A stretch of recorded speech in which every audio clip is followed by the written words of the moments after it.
हरिओम. योगदास श्री जय गणेश जोशी लिखित श्रीकृष्ण युद्धाचा 17वा दिवस भाग 6. कर्णाने पुन्हा रथ वर उचलण्याचा व्यर्थ प्रयत्न केला. मग त्याने रथावर येऊन बाणाने अर्जुनाला आणि श्रीकृष्णाला घायाळ केले. तथापि जराही विचलित न होता अर्जुनाने त्याच्यावर बाणांची वृष्टी केली. रथ आणखी खाली जाऊ लागला आणि आता डळमळू लागला. आता कर्ण रथावर जाई, बाणांची वृष्टी करी आणि चटकन खाली येऊन चाक सांभाळण्याचा प्रयत्न करी. त्यावेळी अर्जुन त्याच्यावर शरवृष्टी करी. असे अनेक वेळा झाले. तेव्हा श्रीकृष्णाने अर्जुनाला सांगितले की कर्णाला अस्त्रांचे विस्मरण झाले आहे. त्याचे रथचक्र पृथ्वी गिळंकृत करत आहे. तेव्हा तू सत्वर कर्णावर अस्त्रांचा मारा कर आणि त्याला त्रस्त कर, घायाळ कर. त्याप्रमाणे अर्जुनाने केले. तेव्हा कर्ण जमिनीवर खाली पडला.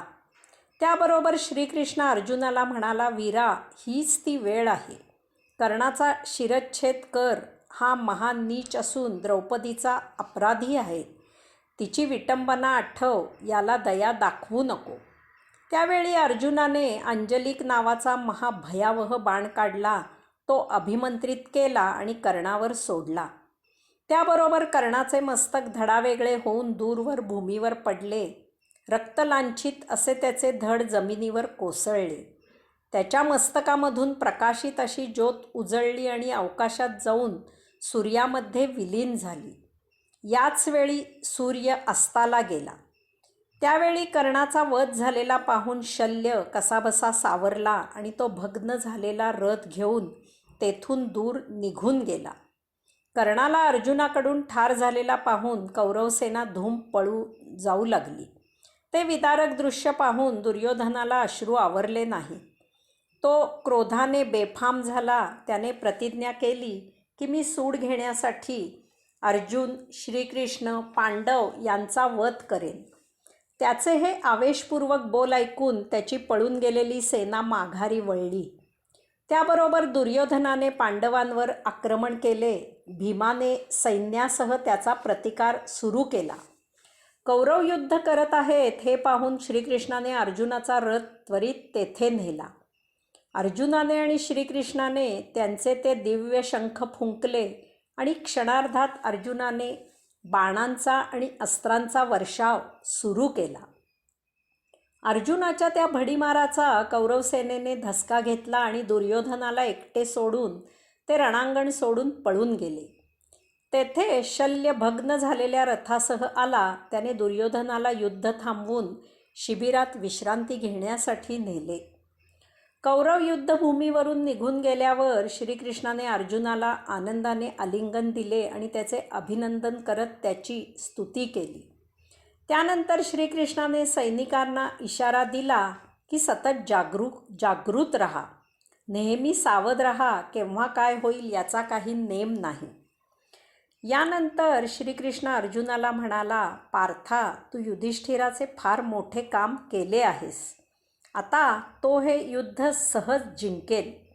तू तुझी प्रतिज्ञा, तू द्रौपदीला दिलेला शब्द आणि युधिष्ठिराला दिलेले वचन पूर्ण केले आहेस. मला वाटते की आता आपण विश्रांती घेत असलेल्या युधिष्ठिराला कर्णवधाची सुवार्ता सांगण्यासाठी त्याच्या शिबिरात जाऊ. तो आपलीच वाट पाहत असेल. अर्जुनाने यासाठी संमती दिली आणि श्रीकृष्णाने रथ युधिष्ठिराच्या शिबिराकडे नेला. युधिष्ठिराने श्रीकृष्णाला आणि अर्जुनाला आलेले पाहिल्यावर त्याला खात्री झाली की कर्ण मारला गेला आहे. श्रीकृष्णाने कर्णवधाची सविस्तर माहिती युधिष्ठिराला सांगितली. युधिष्ठिराने दोघांनाही आलिंगन दिले आणि दोघांचेही अभिनंदन केले. त्याने अर्जुनाच्या पराक्रमाचे कौतुक केले आणि याचे सर्व श्रेय श्रीकृष्णाला दिले. यानंतर युधिष्ठिर, श्रीकृष्ण आणि अर्जुन रथामधून युद्धभूमीकडे गेले. युधिष्ठिराने कर्णाचे ते सर्व बाजूनी बाणांनी घायाळ होऊन छिन्न विछिन्न झालेले शरीर पाहिले. ते पाहून तो हर्षभरीत झाला. त्याच्या अंगावर रोमांच उभे राहिले. त्याने पुन्हा एकदा अर्जुनाची आणि श्रीकृष्णाची प्रशंसा केली.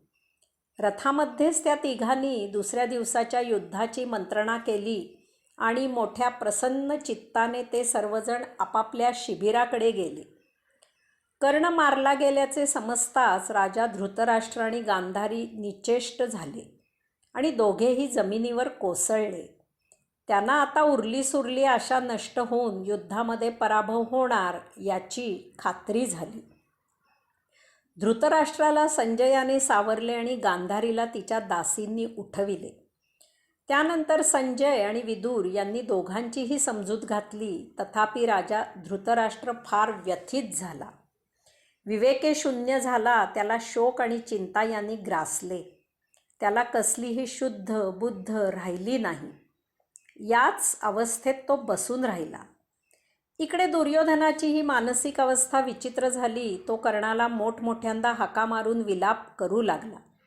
त्याचे दुःख काही केल्या शमेना. त्यावेळी कृप त्याच्याजवळ आला आणि त्याचे सांत्वन करून त्याला म्हणाला, राजा, यावेळी मी जे तुला सांगत आहे ते ध्यान देऊन ऐक. आता सांप्रतकाळी तुला विलाप करणे शोभत नाही. पांडव महापराक्रमी आहेत. अर्जुन आणि श्रीकृष्ण नरनारायणाचे अवतार आहेत.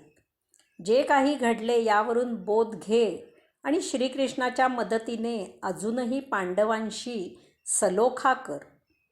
पांडव श्रीकृष्णाच्या शब्दाबाहेर नाही. अजूनही तह करून तू तुझे प्राण वाचवून तुझ्या हिश्श्याचे राज्य उपभोगू शकतोस.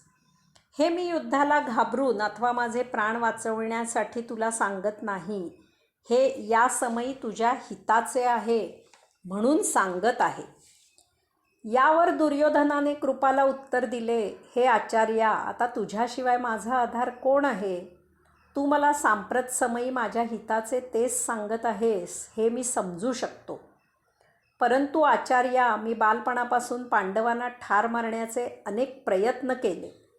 ते पांडव कसे विसरतील? कपटाने द्यूत खेळून पांडवांना वनवासात पाठविले. हे पांडुपुत्र विसरणे शक्य नाही. वनवासानंतरही मी त्यांचे न्यायाचे राज्य त्यांना दिले नाही. भर सभेत द्रौपदीची महाघोर विटंबना केली. हे तो देवकीनंदन कसे बरे विसरेल? आता माझ्यावर त्यांच्यापैकी कोणीही विश्वास ठेवणार नाहीत आणि क्रोधाने दग्ध झालेले पांडव माझ्याशी सलोखा करणार नाही. तो वासुदेव तर माझी निर्भत्सनाच करेल. मी आता या सर्वासाठी पात्र राहिलेला नाही. याचप्रमाणे हेही लक्षात घ्यावे की पित्तामह भीष्माचार्य, गुरु द्रोणाचार्य, माझा सूरज जीवाला जीव देणारा महापराक्रमी कर्ण, मामा शकुनी, माझे बंधू आप्त हजारो राजे आणि लक्षावधी सैनिक यांनी माझ्यासाठी मोठ्या प्रेमाने रणांगणावर पराक्रम गाजवत बलिदान केले असताना मला पांडवांच्या मर्जीने जीवित ठेवणे उचित नाही. मी सर्वांच्या निंदेस पात्र होईन. मीही युद्ध करून त्याच मार्गाने जाऊन स्वर्ग प्राप्त करणे हेच माझ्यासाठी श्रेयस्कर आहे. यानंतर तेथे जीवित राहिलेले महारथी आले आणि त्या सर्वांनी मंत्रणा केली आणि युद्ध सुरू ठेवण्याचा निर्धार केला. त्यावेळी दुर्योधनाने गुरुपुत्र अश्वत्थाम्याच्या सल्ल्याने मद्रदेशी राजा शल्याला गळ घालून विधिपूर्वक सेनापती केले. त्याबरोबर उरलेल्या सैनिकांनी वाद्य वाजवून जोरात जल्लोष केला.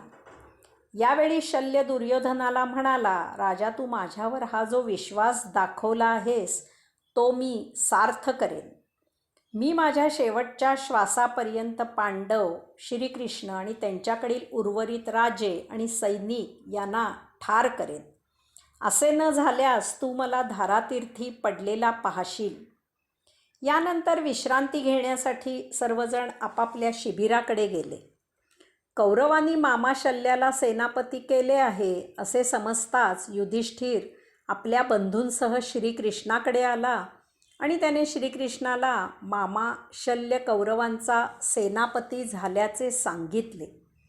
युधिष्ठिर श्रीकृष्णाला म्हणाला की यावेळी आम्हाला जे श्रेयस्कर आहे ते श्रीकृष्णा तूच ठरव.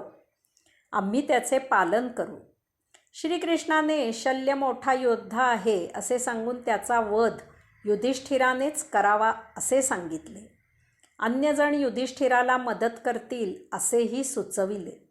सर्वांनी हे मान्य केले आणि यावर यथोचित मंत्रणा करून नंतर सर्वजण आपापल्या शिबिराकडे गेले. अशा प्रकारे युद्धाचा 17वा दिवस समाप्त झाला. हरिओम.